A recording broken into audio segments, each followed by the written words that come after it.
اعوذ باللہ من الشیطان الرجیم بسم اللہ الرحمن الرحیم ربی زدنی علما اللہم فقہنا فی الدین آمین ثم آمین۔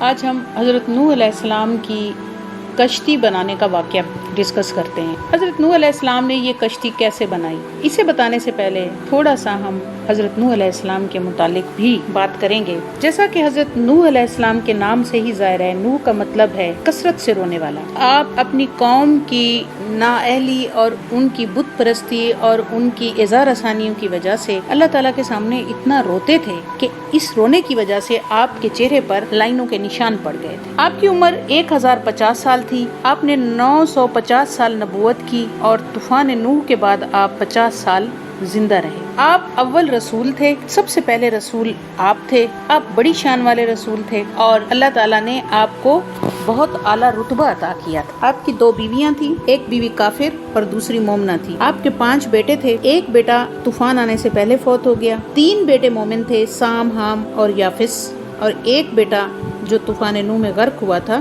وہ کافر تھا، اس کا نام کنعان تھا۔ آپ کی قوم شروع میں تو مسلمان ہی تھی، اسلام پر قائم تھی، پھر نسل در نسل ان میں بگاڑ پیدا ہونا شروع ہو گیا۔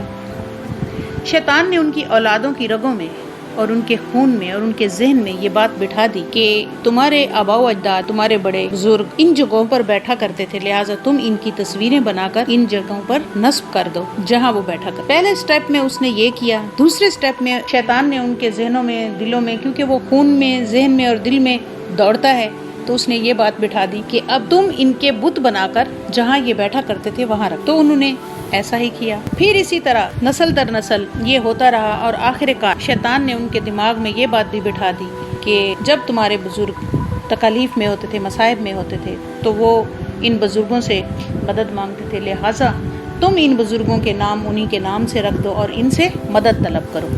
اور اس طرح سے شیطان نے ان کو بہکایا اور بت پرستی کی بنیاد ڈالی۔ پہلے بت پرستی کی بنیاد حضرت نوح علیہ السلام کی قوم میں پڑی اور وہ بتوں کو پوجنا اور اس سے حاجات کو طلب کرنا شروع ہو گئے۔ جب حضرت نوح علیہ السلام کو نبوت سے نوازا گیا تو آپ نے ان لوگوں میں تبلیغ کا سلسلہ شروع کیا۔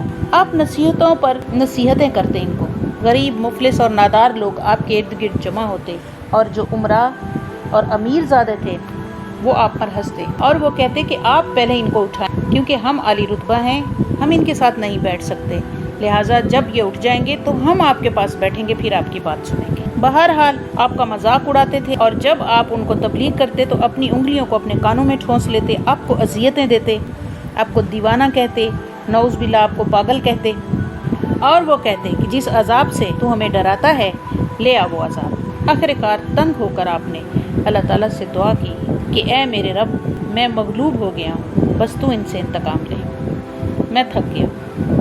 آپ نے یہ دعا مانگی اللہ تعالیٰ سے، اللہ تعالیٰ نے بذریعہ وحی آپ کو حکم دیا کہ درخت اگائیں۔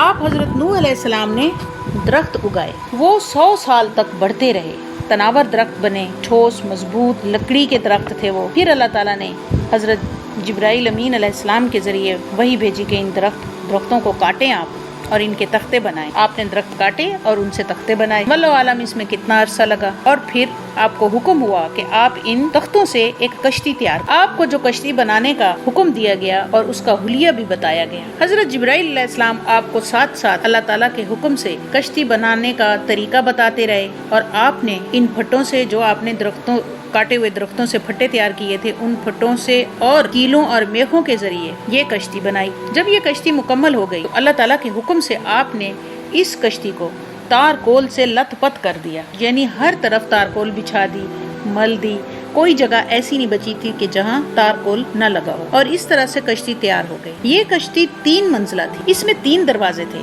ایک دوسرے کے اوپر تھے یہ دروازے۔ جب آپ کشتی تیار کر رہے تھے تو جب یہ لوگ، آپ کی قوم کے لوگ آپ کے قریب سے گزرتے تو ہنسنا شروع ہو جاتے، آپ کا مذاق اڑانا شروع ہو جاتے، اور وہ کہتے کہ پہلے تو کچھ تھا لیکن اب تو بالکل ہی نعوذ باللہ پاگل ہو گیا ہے، کشتی بنا رہا ہے ان پہاڑ اور میدانی علاقوں میں، یہ کشتی بنا کر کیا کرے گا۔ بہرحال آپ کا وہ خوب مذاق اڑاتے۔ آپ نے یہ جو کشتی تیار کی، اس کشتی کی لمبائی 30 گز تھی اور اس کی چوڑائی 300 گز، اس کشتی کی اونچائی 50 گز اور اوپر چھت ڈالی گئی۔ اس طرح یہ کشتی مکمل طور پر تیار ہو گئی۔ اب اس کشتی کے تیار ہونے کا مقصد کیا تھا؟ اس کشتی کے تیار ہونے کا مقصد اس وقت حضرت نوح علیہ السلام کو پتہ نہیں تھا کس مقصد کے لیے یہ تیار کی گئی ہے، لیکن اللہ تعالیٰ نے اسے اس لیے تیار کیا کہ جب طوفان نوح آئے گا اس وقت اس کشتی میں مومنین کو سوار کیا جائے گا۔ اس کے 3 درجے تھے، 3 منزلیں تھیں۔